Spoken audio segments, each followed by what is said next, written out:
Hi, welcome to those who are joining. I am just about to be joined live tonight or today for National Infertility Awareness Week in the States. So I'm going to be speaking to Samantha Busch, who is an author, a lifestyle blogger, an influencer, and she's also going to talk about her personal trying to conceive journey, which she's currently on. Also IVF, writing, and everything. Here we go. That comes with it. So this should be great. Just waiting for the connection. Hi to those who are joining. Hello, good evening or good afternoon. Hi, how are you? I'm well, thanks. How are you? Good. Sorry, I was running a few behind. I was actually just on another fertility call, so. No worries. So I've just given my followers a brief introduction to you. Thank you for speaking with me tonight. Would you mind just introducing yourself and talking a little bit about what you've written and then also your personal conception journey or IVF journey for National Infertility Awareness Week? Sure. So, hi everyone. Thank you so much for joining. My name is Samantha Busch, and I recently launched my book. I have it right here, Fighting Infertility, which I'm so excited about. So, it's part memoir, well, mostly memoir, and then in the back it has an advice section, which I worked with a number of infertility therapists, marriage therapists, other women in the community to kind of gain their insights. My goal for the book was to give a really raw and candid look at what an infertility journey could look like. And my hope was that by doing so that people could learn from even our mistakes and, have that confidence to speak up, to ask for testing, or at least just have some additional knowledge on the topic in order to help make their journeys a little bit easier. So it is a look at our journey from when we met to when we started trying to conceive naturally. We were very young. We just thought, okay, we're ready for this next chapter in our lives. It's going to be fun and exciting and all these things, and after month after month after month wore on, which feels like forever.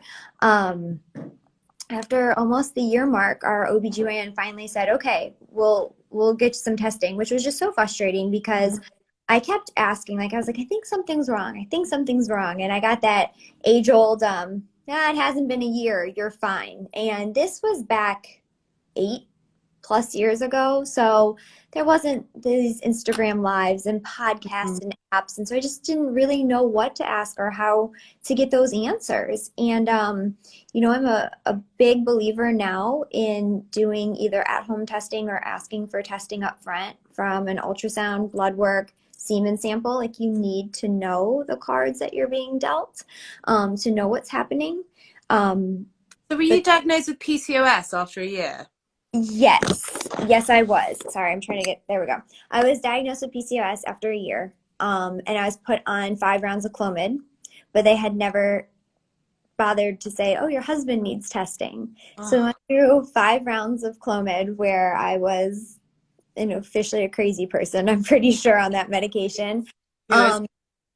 Crazy. But then we finally went to a fertility clinic because I didn't know at the time. I thought you had to have a referral to go. I didn't realize that you can just go to a fertility clinic. And so got there, I remember them saying, well, where's your husband's paperwork? And we both were like, no, I'm the one with the issue. And they're like, wow, please tell me you haven't done fertility meds without full testing. And that was the case. So this was after the rounds of Clomid? 5 rounds, yeah. Wow. And so what did his results reveal? That he too had male factor. And so that IVF was our only option. So that was just really disheartening to know that at this point we had essentially wasted 18 months when no amount of just relaxing and we were going to get pregnant was actually going to do anything. And so from there we did IVF, and the first time it took right away. We had Brexton. We, just thought, wow, like IVF is the answer. And I think that made us very naive in thinking that IVF was a guarantee because it went so smoothly. So from there, we experienced a miscarriage, a failed cycle, a failed surrogate cycle, And then this past January had to go through another round of egg retrieval. And we are in the midst of a transfer right now. Wow. And so moving from doing IVF or you having the transfer to using a surrogate, how did that happen? And I'm right in thinking that you are now having the transfer yourself. Yes. So what had happened was my doctor said, okay, you basically went from a healthy pregnancy to a miscarriage to not even the embryo didn't even take at all. And so because of that decline and because on paper we don't see anything wrong, we're going to recommend a surrogate. And so, we were like, okay, if that's what we need to do, then that's what we need to do. And that presented many challenges, especially through COVID. And that was a really difficult and emotional process. And we were very blessed to end up with a woman that, although it didn't work, we still stayed friends and were in contact. And so I'm blessed to have made a friend out of the situation. But that's why we went with a surrogate. And so then when that didn't work, we went for like 3 or 4 outside consultations with different doctors to just say, okay, what do you think's happening? What should we do? Because, our doctor said one thing, but we were like, okay, we love him, we trust him, but at this point, I need to get some more opinions. And so all those doctors said, you need to go back through, egg retrieval and basically start again. And so that's what we did. And then with this new doctor that we're with, they did all the checks and they said, well, like, your uterus looks fine, your levels look fine, everything looks great. So why don't you guys try with you again and we'll see what happens. And then we'll go from there. Wow. And so throughout this process, have you found, because I often find, like with the amazing infertility community, that people who might be suffering with secondary infertility almost feel slightly afraid of voicing that because people, they may be worried that people think, well, you've got a child, but everyone deserves to build their family however they want that to be, don't they? So it's Yeah. desperately hard, whatever you're going through, basically. It's really frustrating, and I don't think that people realize what triggers that they say. So a lot of people have either commented or messaged me to say, you have a kid, you should be grateful, you shouldn't be doing any of this, like just focus on him. And I think that A, it's incredibly rude, and B, we are fighting so hard for our son because our son also daily is like, Mm-hmm. I want a sibling. How come all my friends have siblings? Why don't I have somebody? And he's almost the one that sometimes when you feel like this is so hard and too much, then you see him. Like I see him when he goes places and he's the one who doesn't have a brother or sister. And I could tell it hurts him, and it gives me that drive to say, okay, another round, let's do it. And I think that people have to understand, just like you wouldn't go up to somebody who naturally got pregnant and say, why are you doing that? Like, Mm-hmm.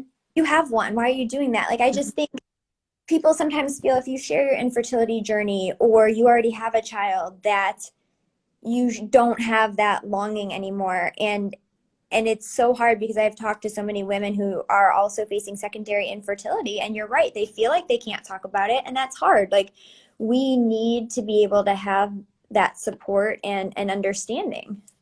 100%. And so, how old is your son? Does he know that you're going through treatment? Like, is he old enough to understand?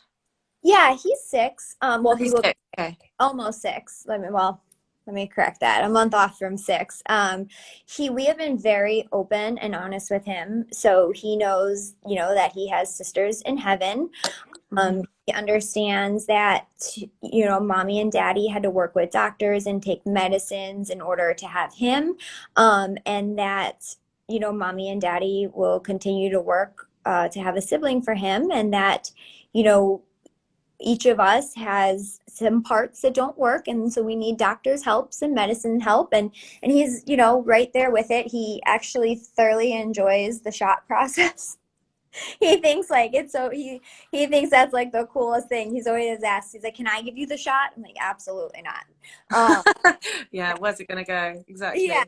you know, he sees things like we were out and obviously I have my, you know, little sticker patches on, and he was like, "Well, can I put stickers on me?" So, you know, he had all his like little Pokemon stickers on him. And so we don't want to hide it from him. My hope is that, because a lot of people have said, "Well, why?" Like he doesn't need to know. But I think by having these conversations with him at a young age, it changes the conversations for future generations. So when, you know, him and his partner are trying to have kids, if they're struggling, they know it's okay to talk about it. Or, you know, I think it's really cool now. There's been a lot of kids that have come up to him and said, "I'm an IVF baby too," and Really want this next generation to just openly talk about it and to take that stigma away. amazing. So I was gonna ask you, how is it being in the public eye and talking about infertility and a fertility struggle? You know, I think it's so rewarding. I feel like not only by advocating for this have we been able to hopefully make a difference in this community, but this community has made a difference in me. There has been so many times that I have just been so sad of things that have been going on in our infertility struggles. And it's crazy to say, but I know other people understand. You can form these instant bonds and connections with other women struggling with infertility because they just understand at your core what you're going through. Mhm. And, you know, when I was really struggling with the miscarriage, there were so many women that reached out that were like, "Hey, I've been through the same thing. I understand what you're going through. Here's a few things that helped me." Or when we started just even realizing all the overwhelming emotions and different things that go into finding a surrogate, I went on an app and I went to a surrogacy support group and was just like, "I am overwhelmed and lost. Can somebody help me?" And they're there for you instantly. I know people in the community, or I've seen people in the community have also said, I'm really struggling, maybe after baby loss, whatever the situation might be, a failed cycle, whatever it is, so many different variables. I'm really struggling because my family just don't get it, or my friends don't get it. And so actually to have the support bubble and to have people to lean on is so key. I didn't have I don't know whether this existed when I was going through infertility, but wow, the connections that you can make can end up being lifelong friends. They really, really do. I mean, it is just, I don't know what the word is, like bizarre how close you get to people that really you know nothing about them except their infertility story. Yeah. And I do want to say, just in case anybody's listening out there who has a friend or a sister or a daughter who's going through infertility and you don't know what to say, it is completely okay to say, "Look, I don't know what you're going through. I don't know your situation or those emotions, but I want you to know that I love you and I'm here for whatever you need." I think that there's usually two types of people. There is one type that want to say something just to say something of, um, you know, like when we had the miscarriage, "Oh, it happened for a reason."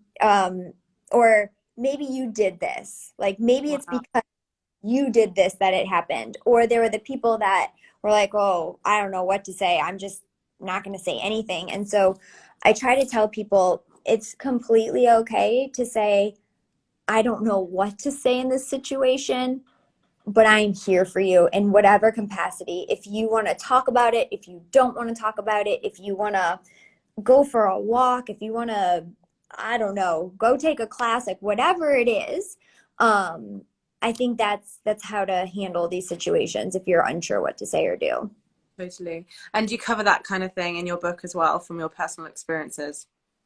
Yes, I try in the book to talk a little bit about just not only what the IVF cycle looks like, but, you know, it's a lot. And I feel like now going through my fifth cycle, I know so much more from not being intimidated by the shots and Hmm.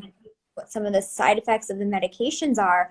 And it was funny, I've seen a lot of people give really good praised the book. And there was one woman, she was like, "You are so dramatic about the shots." And I was like, "Look, I'm the girl, like when they want to finger prick me at the doctor's office, I'm like, no, I'm good. Yeah, iron levels are good. I'll eat something with iron in it." Yeah, Like, yeah, I'll take the risk. Yeah, exactly.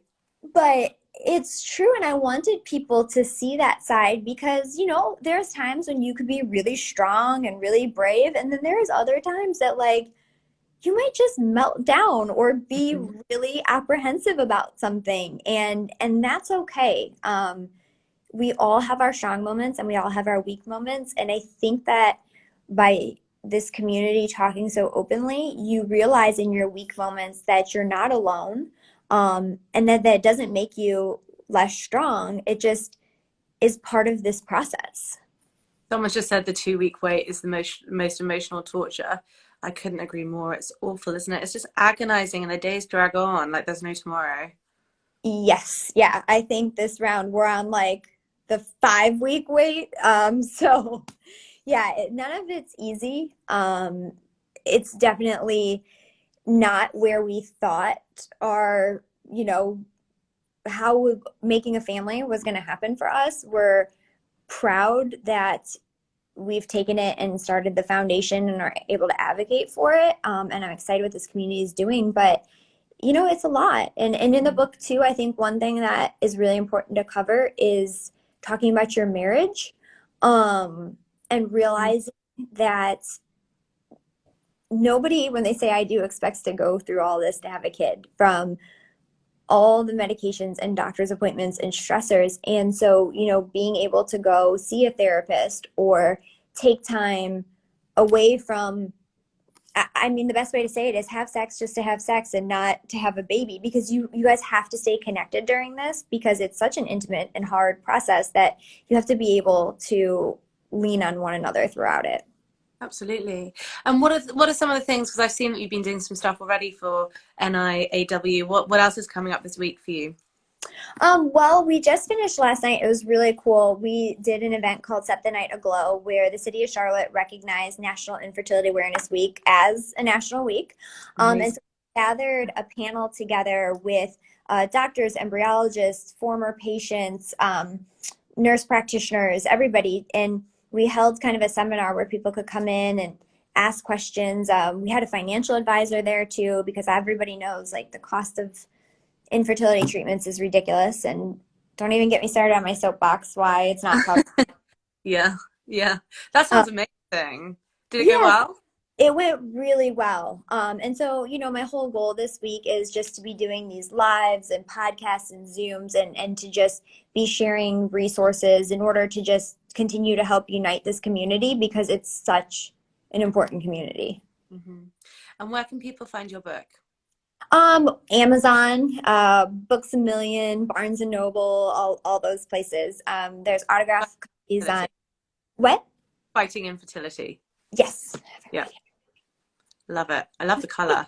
I love pink. So I was like, you know what? If I'm gonna do a book, it's gonna Why be, not? Give it yeah. your personality. And He's, and your husband, how involved is he in the process in terms of speaking up about it and um what you talk about, what he talks about in the book? What's his sort of so feeling he's on it all? definitely really supportive. I think our personalities have always been, I'm much more like outspoken. I'll share anything with you. So he was definitely, because I was like, look, there's a lot of personal information about you. Like, are you okay with this? And he was like, yeah, I'm Mhm. definitely fine talking about it. For him, I think it's sometimes a little bit harder for him to personally talk about, but he was like, I love what you're doing, because I have so many people that come up to me now and are like, hey, I got my sperm tested because, you know, you talked about it. Or we went through infertility and, we found resources because of this. And so I think it's really good. He's definitely awesome about, like, he's my shot giver. He's just amazing at it, which is very surprising. And I think he secretly likes to do it. But he's really good throughout all of it. So it's been awesome just to see his support, and it's exciting. Fantastic. Well, thank you so much for your time today or tonight for me in London. And I'm going to get the book, and everyone out there should get the book. And yeah, wishing you all the best with this journey. Thank you. Thank you so much. I really appreciate it. Thanks. Thanks everyone for joining. Bye, guys. Bye. Bye.